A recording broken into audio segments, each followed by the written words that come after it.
Dan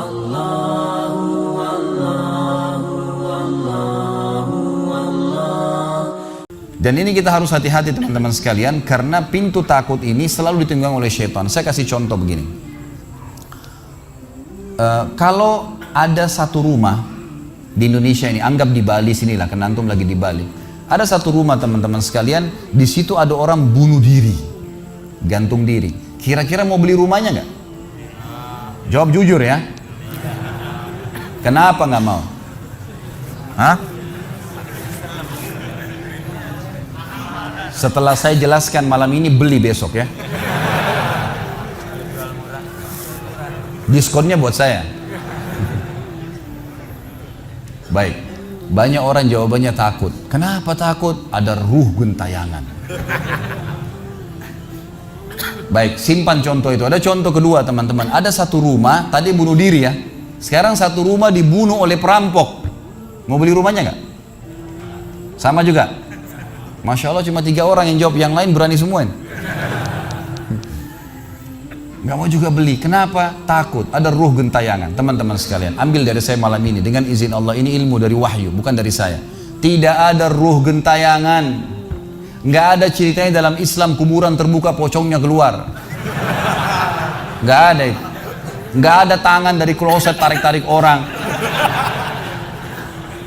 Itu semua dusta, perusakan akidah dari media-media syaitan, sinetronnya, filmnya, segala macam. Manusia bisa berubah jadi singa lah, bisa beginilah, macam-macam. Dusta, nggak ada dalam Islam, nggak ada. Dari mana dalilnya? Nggak ada ruh gentayangan. Baik, dengarkan hadisnya, hadis yang mulia, hadis riwayat Bukhari. Suatu hari Nabi SAW pernah mengantar jenazah sahabatnya. Waktu jenazah tersebut ditaruh di kuburan, kata Nabi SAW, kalau seseorang mukmin meninggal dunia, siapa orang mukmin teman-teman sekalian? Orang yang sudah menggabungkan antara rukun Islam sama rukun iman.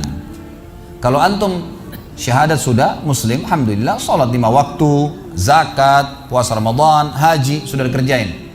Ditambah dengan keimanan, yakin Allah ada, yakin malaikat ada mencatat, yakin diturunkan dalam Al-Quran, yakin ada Rasul yang mengajarkan Nabi Muhammad SAW, ada diterima pahalanya hari kiamat, maka itu namanya mukmin. Ditambah dengan mengimani qada dan qadar. Kalau ada orang sholat, Allah ada nggak ya? Malaikat catat nggak ya? Hari kiamat saya terima nggak? Ini masih muslim, belum mukmin, masih level di bawah. Pertama muslim dulu baru mukmin. Makanya dalam hadis disebutkan ada iman, ada Islam, ada iman, ada ihsan, gitu kan? Ini level-levelnya.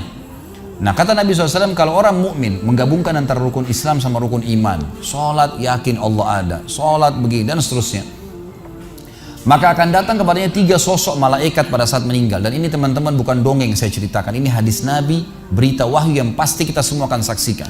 Demi Allah ini benar, ini wahyu, gitu kan?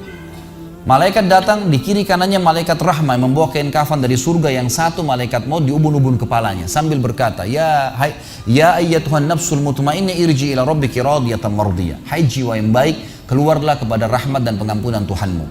Kata Nabi SAW, ruhnya keluar lebih mudah daripada air dari mulut kendi, cepat sekali. Begitu keluar, belum sesaat keluar, ditangkap oleh malaikat rahmah, dibungkus dengan kain kafan dari surga, dibawa ke langit. Begitu dibawa ke langit, menembus 7 lapis langit, semua malaikat-malaikat di atas langit sana berkata, ruhnya siapa ini? Sungguh mulia ruh ini. Kenapa? Kata Nabi SAW, karena ruh itu mengeluarkan bau yang lebih wangi daripada bau kasturi. Semoga kita semua insya Allah termasuk. Maka kata Nabi SAW, malaikat rahmah mengatakan, ini fulan bin fulan, namanya yang paling mulia di dunia. Lalu kemudian ditembuskan sampai langit ke-7, lalu kemudian malaikat terdengar suara dari langit ke-7. Allah Azza wa Jalla berkata, catatkan hambaku ini termasuk penghuni surga, kembalikan dia di dunia, di sana saya ciptakan, di sana pula saya akan bangkitkan. Diantar ruhnya bersamaan jasadnya, diantar oleh kerabatnya. Baru 3 langkah mereka jalan, dia masih bisa, ruh ini masih mendengarkan suara sendal mereka. Lalu malaikat datang mendudukkan dia lalu berkata, siapa Tuhanmu, siapa nabimu, apa kitabmu? Lalu dia kalau orang beriman, kata Nabi SAW, Allah berfirman, yuthabbitullahu alladhina amanu bil qawli tsabit fil hayatid dunya fil akhirah. Allah akan tetapkan jawaban di lisan orang-orang beriman di dunia. Kalau dia belajari agama ini lalu ditanya kenapa kau sholat, kenapa kau puasa, dia akan punya jawaban dari wahyu. Dan di akhirat, kata ulama tafsir, adalah yang dimaksud pertanyaan mungkar nakir atau malaikat di kuburan. Ringkas cerita adalah dia akan menjawab, Tuhanku Allah, Nabiku Muhammad, kitabku Al-Quran. Pada saat dia jawab jawaban itu teman-teman sekalian, maka tiba-tiba saja kata Nabi SAW, malaikat tersebut membukakan baginya pintu neraka. azab, siksaan, orang teriak-teriak, api yang berkobar-kobar, dia ketakutan. Kata malaikat, lihat dari apa Allah selamatkan dirimu. Karena kau beriman, kau nggak jadi masuk sini, ditutup. Supaya dia tahu nih, kalau dia berbuat salah akan masuk situ, ditutup. Dibuka pintu surga, dayang-dayang, permadani, istana yang luas, luar biasa. Dia gembira. Lalu kata malaikat, kau akan masuk di sini. Maka si mayit tersebut pun berdoa mengatakan, ya Allah cepatkan waktu, karena aku ingin masuk ke dalam surgaku. Lalu datang di sebelahnya orang yang tampangnya gagah, badannya bersih, wangi. Saking sempurnanya kata jenazah ini, ruh ini berkata, siapa kamu ini? Sungguh sempurna ciptaan Allah pada dirimu. Maka dia berkata, diam dulu. Maka dia berkata, gitu kan? Dia berkata, saya amal soleh akan menemani kau sampai hari kiamat. Insya Allah setelah riwayat ini kita sholat. Saya amal soleh akan menemani kau sampai hari kiamat.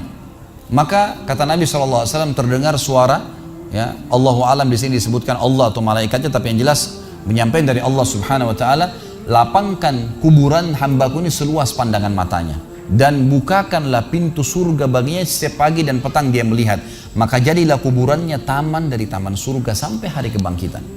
Baik. Sebaliknya kata Nabi SAW, kalau orang fasik, siapa tadi fasik? Muslim yang masih berbuat maksiat. Teman-teman hati-hati, jangan kena mengandalkan sudah syahadat kemudian bebas berbuat dosa. Hati-hati.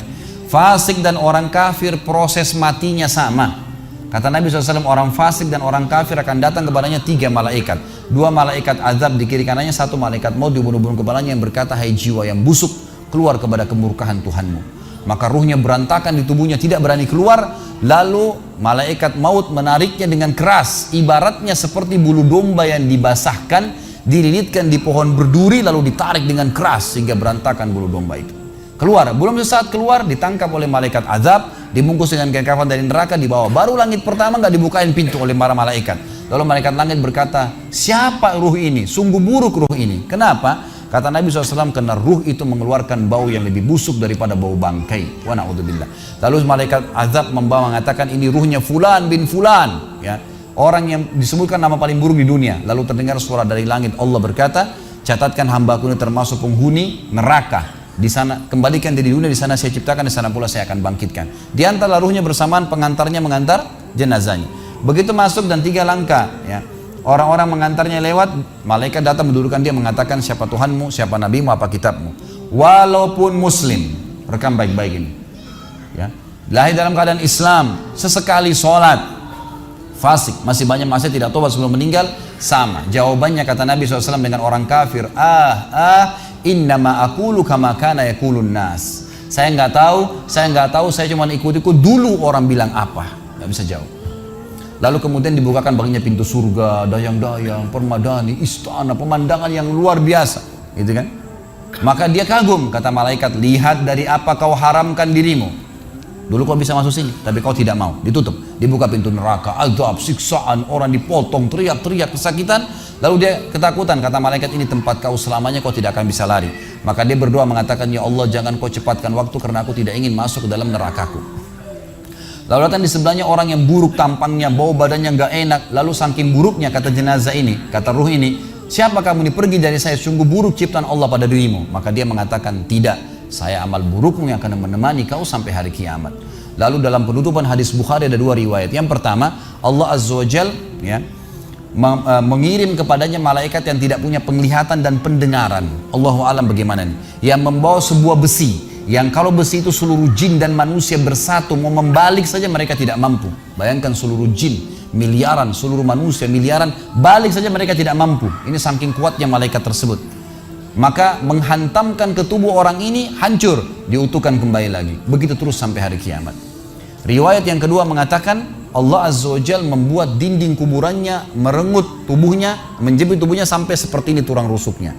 Kembali lagi. Kata ulama hadis digabungkan keduanya. Dipukul sambil diremukkan, dikembalikan lagi. Begitu terus sampai hari kiamat. Maka teman-teman sekalian, dalil ini sebagai penutup dalam sesi pertama materi kita, teman-teman sekalian, dalil ini menjelaskan tidak adanya ruh gentayangan dalam Islam. Gak ada. Kita tarik ke contoh tadi. Orang yang bunuh diri tadi berdosa besar bukan? Dosa besar. Berarti dia meninggal sekarang di kuburan lagi disiksa. Gak ada ceritanya keluar ganggu orang atau balas dendam. Gak ada waktu. hancur, remuk, dikembalikan lagi, begitu terus. Kemudian juga sama, orang tadi contoh kedua yang dibunuh sekeluarga, kalau dia muslim maka dia mati syahid. Matinya mulia bukan? Mulia. Berarti lagi nikmatin kuburannya taman dari taman surga. Nggak ada ceritanya tuh mereka keluar lagi ganggu orang. Gitu kan. Jadi mulai sekarang beli rumah yang banyak dianggap keramat tuh. Bacain surah Al-Baqarah, ada semua syaitannya tuh. Harus yakin dengan sabda Nabi SAW, rumah yang dibaca surah Al-Baqarah tidak akan masuk syaitan. Nggak ada. Takut semua syaitannya. Baik, kita tutup dengan kata-kata saya teman-teman sekalian. Lalu dari mana kalau saya beli rumah saya pernah dengar suara bayi di atas rumah, atap rumah saya. Saya pernah dengar suara cangkul di belakang rumah, pintu bunyi sendiri, gitu kan. Itu semua permainan syaitan yang ada di sekitar rumah itu, atau Anda yang bermasalah. Harus diruqyah. Dibacain ayat, ada sihirnya tuh, mungkin pernah mandi dulu ilmu kebal, mungkin pernah ini, mungkin pernah bersemedi, apalah macam-macam yang khurafat ini, maka dia harus diruqyah. Jadi harus diobatin. Baik, begini contohnya, kalau kita lagi lewatin tadi rumah yang orang ada bunuh diri, ini kalau ada syaitan di sini marah dengan saya, tapi saya nggak peduli. Emang dia musuh kita. A'udzubillahi minasyaitonirrajim. Gitu kan. Allah hancurin mereka, gitu kan. Yang jelas teman-teman sekalian, kalau kita lewat di rumah yang ada orang bunuh diri, gitu kan. Misal pagarnya 10 meter, begitu kita jalan 1 meter pertama, semua syaitan itu ngerumunin kita tuh. Tuh yang bunuh diri itu perempuan, matanya belalak, rambutnya panjang, keluar darah dari hidungnya. Terus dibisikin. Orang yang takut, manusia yang takut, maka pada saat dia balik ke tempat yang tadi syaitan bisikin dia itu, dia lihat betul nanti perempuan tuh. Karena dia takut, jadi dia bisa lihat. Yang takut saja yang bisa lihat, yang tidak takut tidak bakal lihat. Makanya kalau ada temannya jalan di sebelah nggak takut, tanya, kau lihat nggak? Dia bilang nggak. Kalau dia bayangkan nenek-nenek, dia lihat nenek-nenek temannya. Permainan syaitan. Maka orang beriman mustahil melihat yang seperti itu. Nggak ada ceritanya. Atau dasarnya orang itu kena sihir tadi. Maka bisa melihat penampakan karena ada syaitan yang mengganggu dia, dan dia dasarnya membuka diri untuk itu. Makanya harus ruqyah, obat. Gitu kan? Ada metode pengobatan, tentu bisa lihat di YouTube, ada ceramah saya, ruqyah syariah. Ya, nama saya diketik, insya Allah ada tata cara yang sudah saya ajarkan caranya mengobatin itu. Tapi yang jelas itu semua permainan syaitan, teman-teman sekalian. Dan inilah poin pertama, pintu pertama untuk takut kepada Allah Subhanahu wa taala. Artinya semua selain Allah dalam makhluk jangan pernah takut dengan mereka. Syaitan pun yang biasa dianggap menakutkan bagi manusia itu dusta semua. Sampai sabda Nabi SAW mulia, hadis Bukhari, siapa yang membaca Bismillah, Bismillah, maka syaitan yang ada di sekitarnya menjadi kecil seperti lalat. Jadi orang yang gambarkan syaitan besar itu tidak benar semua. Kata Nabi SAW dalam hadis Bukhari yang lain, siapa yang mau masuk ke rumahnya lalu dia baca Assalamualaikum, salam warahmatullahi wabarakatuh, syaitan di sekitar rumahnya berkata kepada teman-temannya, tidak ada tempat nginap buat kalian malam ini. Salam saja sudah jadi benteng, nggak bisa masuk. Kalau dia makan dengan baca Bismillah, ya, dia baca Bismillah, maka syaitan berkata lagi sama teman-temannya, tidak ada makan malam buat kalian malam ini. Nggak bisa cuy. Dan syaitan tidak bisa membuka dan menembus tembok atau pintu manusia. Dusta semua itu tembus tembok, tembus pintu, dusta.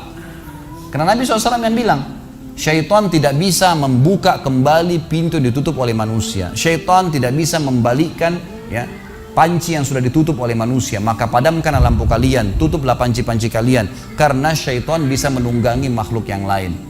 Sebagai penutup hadis Nabi SAW, pernah ada seorang sahabat membawa tikus ditangkap malam hari. Pada saat ditangkap tikus tersebut, lalu sahabatnya tidak bunuh, dipegang sama dia, dibawa ke masjid. Dia bilang, ya Rasulullah, ini tadi ya, saya tangkap di rumah saya apain hewan ini? Boleh saya bunuh atau enggak? Kata Nabi SAW, jadi tikus itu sambil ditahan oleh sahabat, kebetulan Nabi SAW punya tikar yang dipakai sholat, di sebelahnya ada lilin kecil, minyak dengan api, gitu kan? Lalu tikus ini sementara Nabi SAW bicara sama sahabat, lepas, menyentuh ya, lilin Nabi SAW, lalu tumpah minyaknya di sejadah, di tikarnya Nabi, terbakar. Kata Nabi SAW, sesungguhnya hewan ini fasiqah, fuaisiqah, buruk, boleh dibunuh, gitu kan? Dan syaitan menunggangi hewan seperti ini untuk membakar rumah-rumah kalian. Tapi mereka tidak bisa membakar langsung. Mereka cuma bisa menggunakan hewan yang kebetulan lewat dan seterusnya. Seperti misalnya syaitan bisa menggoda manusia lain untuk mengganggu kita, gitu kan? Tapi untuk dia langsung tidak ada ceritanya. Itu semua tidak benar, teman-teman sekalian.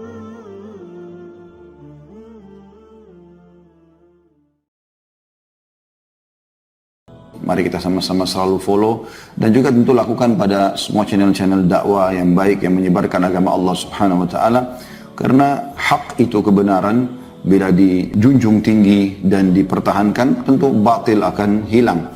Namun kalau kita tidak bekerja sama dalam mendukung kebenaran, maka otomatis kebatilan akan merajalela.